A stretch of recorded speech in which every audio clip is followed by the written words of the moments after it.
Coach, how you doing, Coach? Coach, I'll die for you, Coach. I just want you to believe in me. I just wanted you to believe in me. Let's go to the Lions. And they basically told me if I'm there, it's a possibility they're going to take me. So I had my phone right next to me, ringer on all the way up. Kept checking it, I was nervous, but when I got that call, it was just, I don't even know how to describe it, the feeling. The Lions take one of my favorite players in this draft class, Isaac Tesla out of Arkansas. I'm giving this an A+. Almost 6'4", 214 pounds, ran a 4.43 at the combine. What's going on, guys? It is Aiden Hutchinson. What's up, man? It's your boy Amon-Ra St. Brown. Greetings and salutations to everyone out there in YouTube land. This is Dan Skipper, offensive weapon for the Detroit Lions.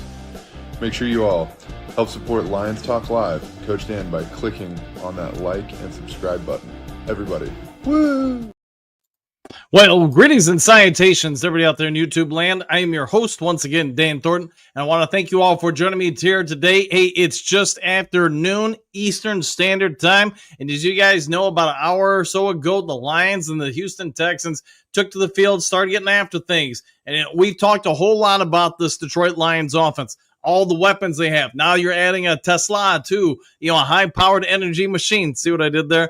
Who's going to be a part of that passing attack along with the offensive line, which all current reports so far. You heard it last week with Miami. Now you're hearing it with the Houston reports of the joint practices. That offensive line's looking pretty dang good. In fact, while the headline was all about the D, we'll get to that momentarily. You're also hearing about how crisp and clean that Detroit Lions offense is performing against a very good Houston Texans defense. Goff and the wide receivers, the running backs, they put up some big numbers early. But while we're talking about that throughout preseason, you've heard MCDC preach, this team needs to get turnovers. Well, the Houston Texans in the first 3 drives must have got paid off by MCDC because guess what they did?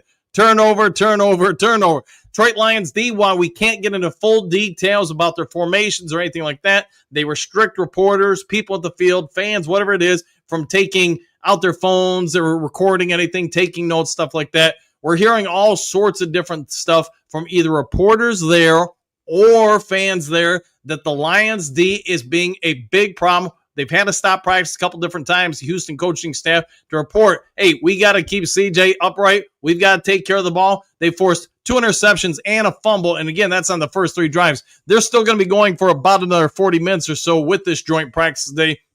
But again, while we're getting all sorts of information about how unstoppable Goff, the Detroit Lions offense is, and yes, the offensive line is looking pretty good, we're also hearing more and more. You heard it during the Miami practices. Now you're getting further cooperation with the Houston Texans joint practices. We're not sure what Kelvin Shepard's doing, just that he's catching both teams incredibly off guard, and they're struggling to make in-day or practice adjustments to it. If you're forcing a professional staff to pause and say, hold on, timeout, we got to do something, that's a big problem for your offense because it means you got problems you don't have answers for. In a real game, you do that. You only get 3 timeouts. You get it. And, man, those things go by lickety-split quick. If this Detroit Lions defense, maybe they're answering some questions why we haven't signed Zadarius Smith, why we didn't go after this guy, that guy in free agency or trade whoever for whatever, or during the draft, whatever it is, I think we're starting to understand in 2 straight weeks, the Detroit Lions defense maybe is stealing the spotlight, taking over the limelight from the offense. This is the Detroit Lions D. We all remember, started last year off real great, one of the perhaps the NFL's best, and then a billion injuries set in to where by the time we got to the playoffs, man, you only had a couple of guys who were actually starters week 1, still on the field by the time we got to the playoffs. If I get some more information, I'll get it over to you guys later today when I have time. Most of you guys know my daughter's here in town. She's only got a couple days left, so I'm trying to spend some time with her, driving lessons too. Also, if you guys can, hit the like, hit the subscribe, hit all that stuff. Real quick before I get out of here, I'll get over to the comment section to get to you guys and then get on out of here. The Hun must be my boy Ian Kennelly dominating. Who makes it between Lynn, Ukwa, and Cooper Jr., maybe all 3, Pascal on IR? To answer that quickly, I don't know full cooperation, but it does sound like Ian Kennelly is starting to get a few reps here and there with the first teamers. Now, Most of you know, if now I'll bring you up to speed, Kirby Joseph returned to practice today. That's a good thing. Hopefully that knee is just A-okay and just need a little bit more rest. In regards to, KCJ, I think he's going to make the team. If you go back to last week, maybe it was earlier this week, I had my initial 53-man roster prediction for the show. Put him on there. I just think his versatility between playing end and defensive tackle is going to win him a spot. Lynn, I also think is going to make it, and part of that is because Pascal, if you didn't watch the press conference today, MCDC did come out and say it might be longer than they anticipated with Josh Pascal returning. Dean Jackson, what's good, Duke Crew? Not too much. How about you? Quentin, who's doing what? Apparently the Detroit Lions defense and offense are doing a whole lot of stuff out there.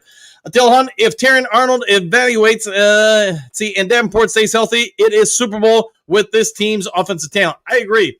TA, if you haven't been paying attention to him in camp, yes, he missed some time because of a calf injury, I think it was, or something like that. Hamstring injury, maybe. He's back and he is playing lights out. You're hearing that from Lions offensive players. You're hearing that from the other teams. He's becoming glue out there. We all saw him steadily improve as a rookie. You know what? He might be one to make that real big sophomore jump next year or this year. Davenport, I think we all agree, if he stays healthy, it's a big win for this team. Kansas strong. Let's go Lions! Exclamation point. D was down last year. They want some payback. I agree. They know what happened last year. They want to probably prove themselves. And, some of them are on one-year deals. They probably want that big contract extension. Till Hunt is a super fan of Hutch reporting. I got a lot of people sending me stuff. I know Easy's there. I know Hutch Jr. is there. I know a lot of people are there right now today watching for sure. Big D, what's crack-a-lacking? Not too much. How about you? Dave, what do you got? I think we could be a top 5 on O&D. I agree. I think if both teams hold up and stay healthy, you are probably looking at the Lions being one of the better all-around teams in the NFL. James, hello, Coach and Duke Crew, back at you. Any more? Woo! I'll take that. JK, breaking news. Hey, somebody's got to break it in order for us to fix it. Miles Marker is a Lion. Egon, no prisoners. Every team is on the menu. Oh, I like that one. Exclamation point. Oh, yeah. Yes, I think the Lions are going to be looking to claw and eat them all up. JK, first stringers better be good.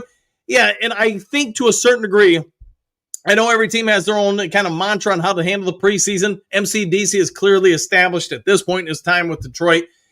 These joint practices, those are your preseason games. We're not going to worry about the actual games. Those are there just to evaluate talent. So we don't really get to see all the stuff that they're going to do on O&D.